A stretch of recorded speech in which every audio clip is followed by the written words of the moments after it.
Сәлем достар, сіздермен бірге Ера кино арнасы. Мен бүгін сіздерге ужас жанрындағы 2011 жылы шыққан Гонконгская история о призраках фильмінің қысқаша сюжетін баяндап беретін боламын. Бейне басталмастан бұрын арнаға жазылып лайк басып қолдау білдіріп отырайық. Бұл сіздер үшін бірнеше секунд, ал мен үшін үлкен қолдау. Видеоның басты кейіпкері Дженнифер қазір ғана өзінің жігітімен айырылысып кетті. Жігітімен түскен суреттерін мұңды көздермен қайта қарап отыр. Ол мектепке келеді, декреттік демалысқа шығып кеткен мұғалімнің орнына уақытша істей тұру үшін. Мектеп табалдырығын аттаған Дженнифер мектептің тыныш екенін байқайды. Демек мұнда бәрі тәртіпті деген ойға келеді. Баскетбол алаңында ойнап жүрген үлкен сынып оқушысы Донтонды байқап, оған мені мұғалімдер бөлмесіне алып баршы деп өтініш жасайды. Діттеген жеріне келген Дженнифер мектеп директоры Комен танысады. Директор қызға ертеңнен бастап жұмысқа кірісетінін түсіндіруде.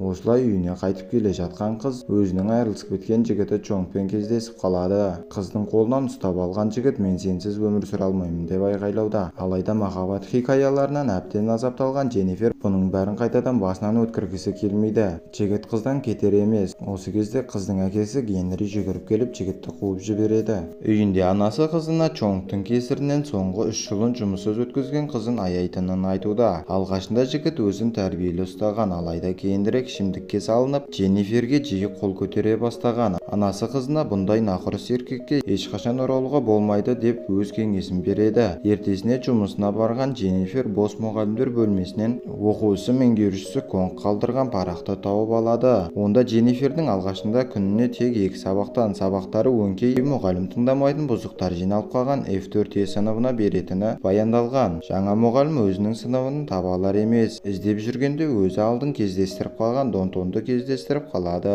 Қызығы бұл қызда F4E сыныбында оқиды екен. Сынып расымен де шулы. Мұғалімнің келгеніне мән бермеген оқушылар оны көрмегендей өздерінің ісімен ары қарай айналысуда. Дженнифер оқушыларды сабырға шақыра алар емес. Ол оқушыларға алғашқы сабақта оқулық материалдарын сырып таныстыққа арнайық деген ұсыныс айтады. Оқу ісінің меңгерушісі Дженниферге алдыңғы келген мұғалім сыныптың тәрбиесіздігіне шыдай алмай, көзіндегі жасмен құрысын мына мектептерің деп қашып кеткенін баяндап береді. Сабақтан кейін Дженнифер Донтонды кафеде кездестіріп қалады. Сөйтсе қыз бос уақытында жөзекшелікпен ақша табады екен. Бұл аздай семіз еркектерге өзінің сыныптастарын ұсынуда. Ондай көргенсіздікке қарап отыра алмаған Дженнифер араларына түсіп Донтонмен сөйлесіп көруге тырысуда. Алайда оқушы керісінше сен менің клиенттерімді қашырдың деп мұғаліміне қоқаң-лоққы көрсетеді. Келесі күні де оқушылар мұғалімге деген өзінің құрметсіздігін көрсетіп сабақта өздерін мүлдем әдепсіз ұстайды. Тіпті сыныптағы жігіттер мұғалімге егер біздің Донтонымыздың жұмысы туралы біреуге айтар болсаң, өміріңде қиындықтар пайда болуы мүмкін деп қорқытады. Оның үстіне Донтон сабаққа да қатыспапты. Кейінірек мұғалім қызды дәлізден байқап қалып, оның артынан әжетханаға кіреді. Барлық кабиналарды тексереді. Қызығы ешкім жоқ. Сыртқа қайта шығайын деп жатқанда есікті біреудің жауып кеткенін байқайды. Кенеттен кабинадағы есіктер өздігінен ашылып жабылып, жоғарыдағы лампылар жанып сөне бастайды. Белгісіз бір күштен крандағы сулар өздігінен атқылап ұшып келген вентилятор Дженниферді өлтіре жаздайды. Қабырғадан қанталаған көлеңкені көрген мұғалім қорқыныштан айғайлай жөнеледі. Ал қызының әлі келмегеніне алаңдай бастаған әкесі полицейлерді шақырып мектепке келеді. Ол қызын әжетханадан қорқыныштан қалтырап отырған жерінен тауып алады. Әкесінің түрін көріп қана өз-өзіне келген Дженнифер әжетханада ешқандай тәртіпсіздік жоқ екенін байқайды. Демек қыздың көргенінің бәрі галлюцинация болғаны ма? Түні бойы қыз неше түрлі қорқынышты түстер көріп шығады. Оқу ісінің меңгерушісі Дженниферге бір күн жұмысқа шықпауға рұқсат береді. Өзінің жұмысына қайта оралған соң оқу ісінің меңгерушісіне F4E сыныбында болған жағдаймен бөліседі. Оны естіген Конг қызға ұрсып, мектепте ондай сынып жоқ екенін, сен F5E сыныбына беру керек болғансың деп айтады. Не болғанын түсініп те үлгермеген Дженнифер Конгты өзі бірнеше күн сабақ берген F4E сыныбына қарай алып бара жатыр. Алайда күнде оқушыларын көріп жүрген сыныпқа келгенде Дженнифер ол жерден жөнделуді қажет ететін шаң басқан бос парталарды көріп қыз өз көзіне өзі сенбейді. Осыдан кейін пайда болған директор барлығын түсіндіре бастайды. Расымен де осыдан 3-4 жыл бұрын F4E сыныбы болыпты.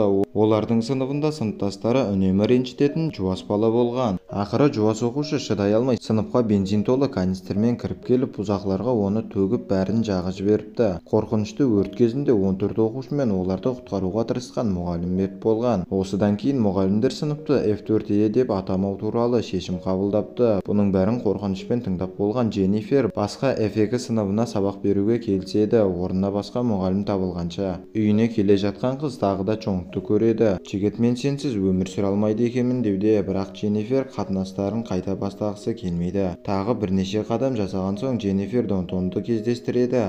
Қыздан ерекше сынып жайында сұрауда, оқушы бұл қарғыс атқан мектепке ешқашан оралушы болмаңыз деп жүгіріп кетіп қалады.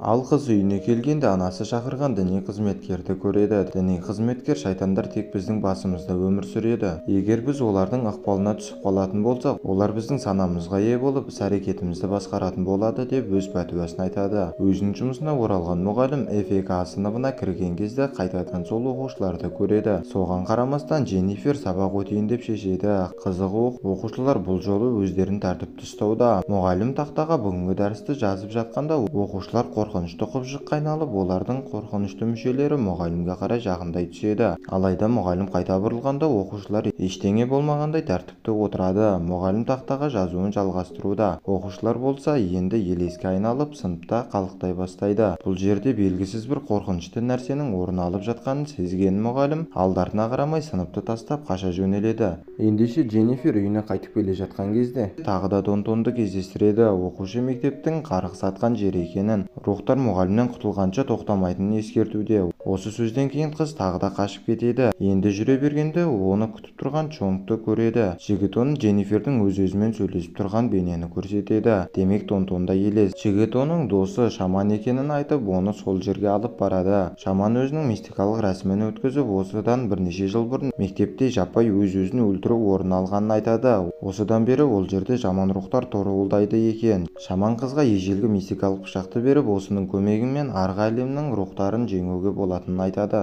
Қыз үйіне келгенде ауру әжесіне кеткен ата-анасының қалдырып кеткен парағын көреді. Осы сәтте оған елес оқушылар хабарласып, сен бізден қашып құтыла алмайсың деп қорқыта бастайды. Телефоннан қара күш шыға бергенде қыз оны мистикалық пышағымен жеңіп шығады. Ертесіне оған көршісі келеді. Анасы қызына хабарласа алмағандықтан көршісіне хабарласқан екен. Осылай көршісі тұтқаны Дженниферге береді. Сөйтсе анасы қызын іздеп мектепке келген екен. Бұл жерде екі сүйкімді оқушыны кездестіріп, осында күте тұрайын деп шешкен. Осы сәтте Дженнифер анасына қауіп төніп тұрған түсінеді. Мүмкіндігінше мектепке қарай асығады. Мектепке жеткен кезде оқушылар оның алдынан қорқынышты елестер кейпінде пайда болады. Рухтар қыздың анасының санасын иеленіп алыпты.